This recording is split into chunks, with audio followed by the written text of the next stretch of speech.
Hello everyone, in this video I am going to show you how to add a Spring security to your Spring MVC application. The prerequisite of this video is you see my other video with Spring MVC with Hibernate, because I'm not going to explaining how I have done the database configuration in this video. The link will be provided in the description below, so watch that if you haven't watched it already. Okay, so to add Spring Security, first we need to add the dependencies. So here are my two dependencies, Spring Security Web and Config. Now I need to do some housekeeping over here. So in the app user, as you have seen, it's simple ID, username and password. I have added this line so that the ID is generated automatically, and other than that it's simple constructor, getters and setter. I need one more class for managing the user role.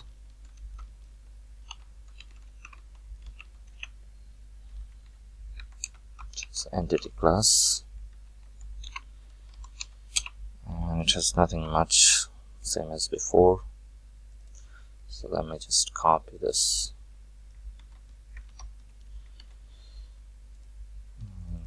It's role name. Constructor,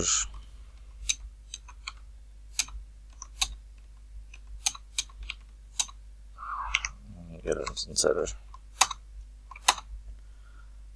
Okay. Next, add this field over here.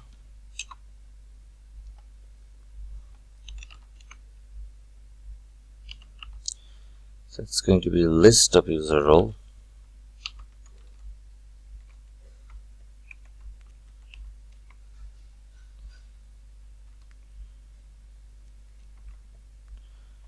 And I'm going to import it.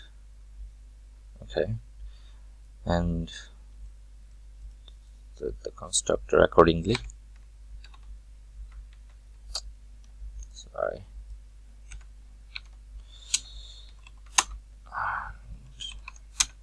Let's get the getters and setter for that. Okay, next add the configuration.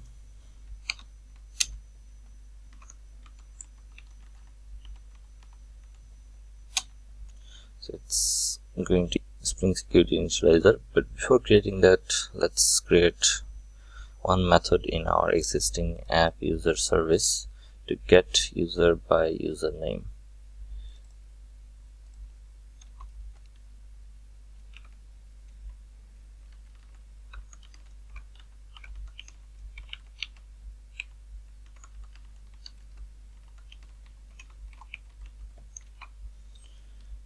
Okay, let's implement this method. The transactional annotation.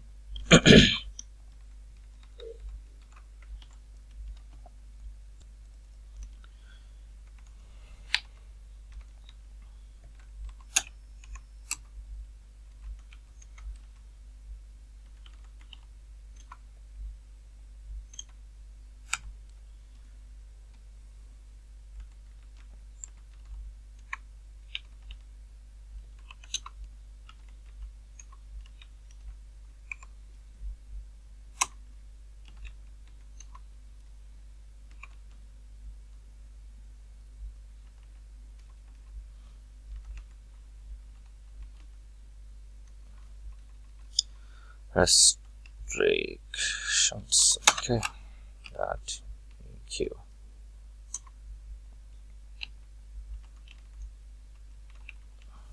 Username is username.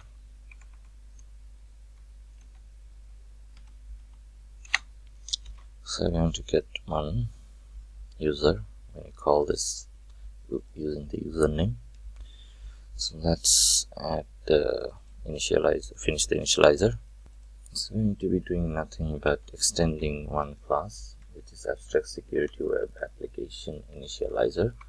This tells the container that it's Spring Security enabled. Now let's add the configuration for this.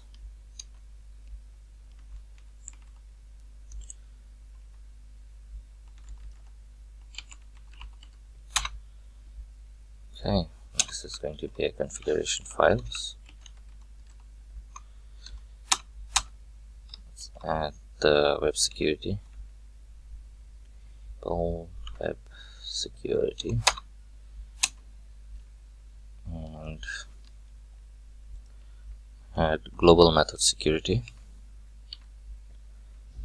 Okay, so I'm going to explain this way I've done it and later, so let's continue. And this is going to be extending the web security configure adapter. Okay, now I need to override two methods, which is config global configures.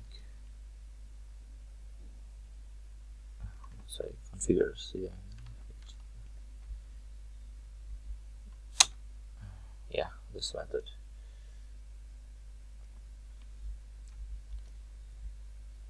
Okay, I have overridden the wrong method, so it's configure with the HTTP thingy. HTTP, yeah, this one. Okay, let's add the configure global method for the password encryption.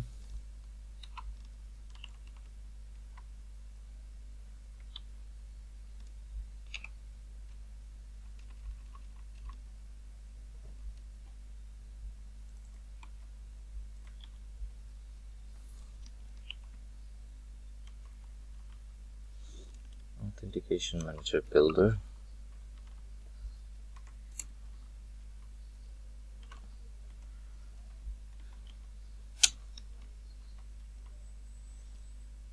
Okay,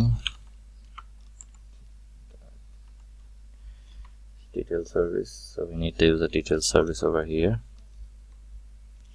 which I haven't created yet, so let's create that.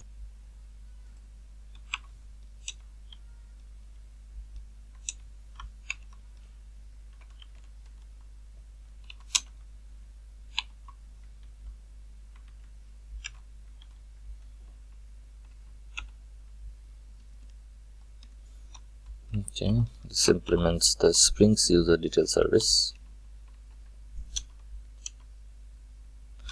So let's implement methods. Let's implement that method.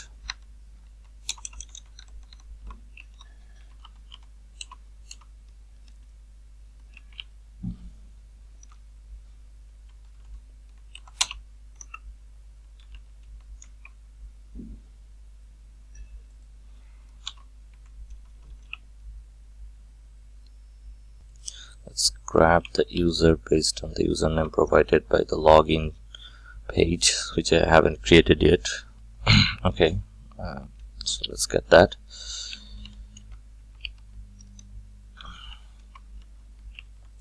User by username. Yeah. Now let's put a check if we have got that user or not.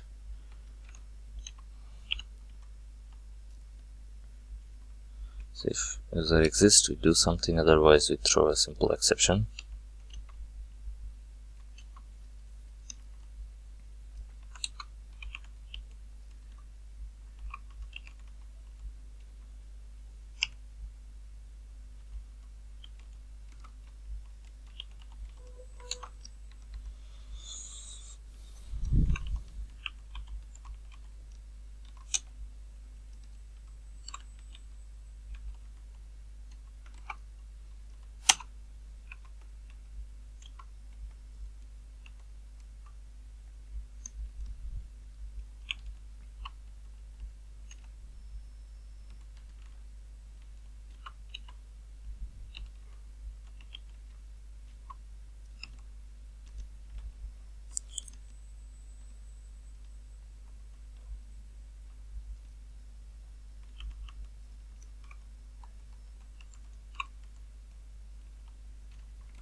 So here I'm getting the roles of the user from the app user.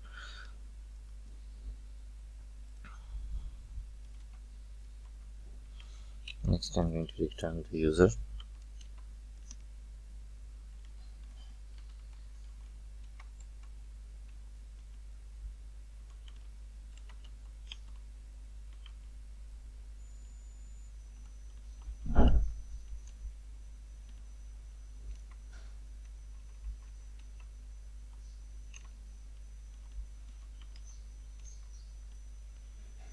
It's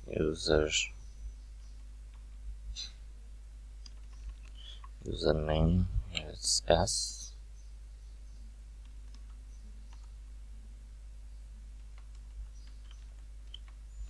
password,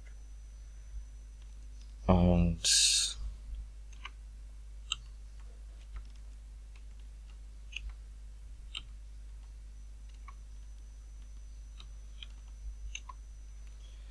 so if you look at, so its account expires, so these value I'm setting manually. You can put it via your database. So if you look at it, so here you say that if this account is expired, credential is not expired or something, it's the block or not, stuff like this. So you can add this via manually or automatically setting the field in your app user table.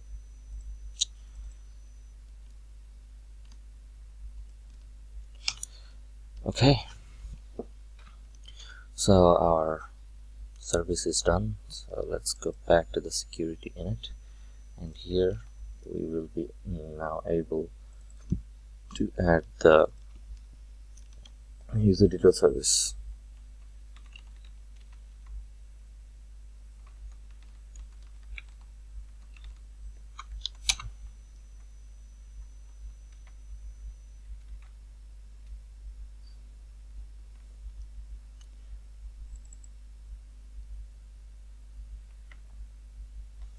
Okay, we need to add the component to scan.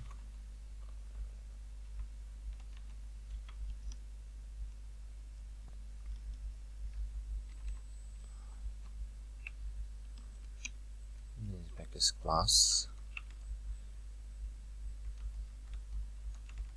service implementation dot class. Error is gone. Now let's add that over here and set the password encoder.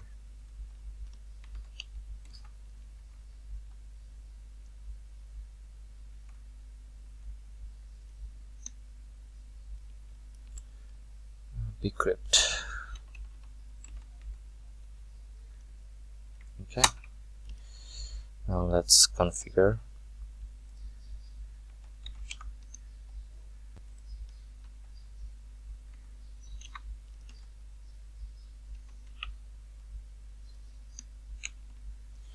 Authorized request.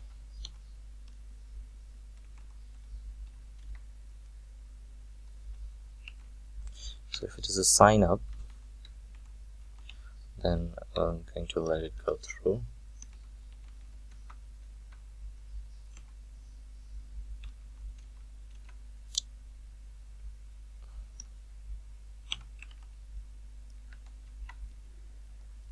Other than all other requests are going to be needs to be authenticated.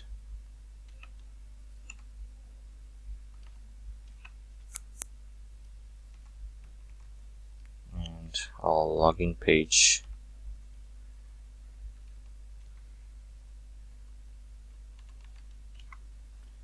is going to be at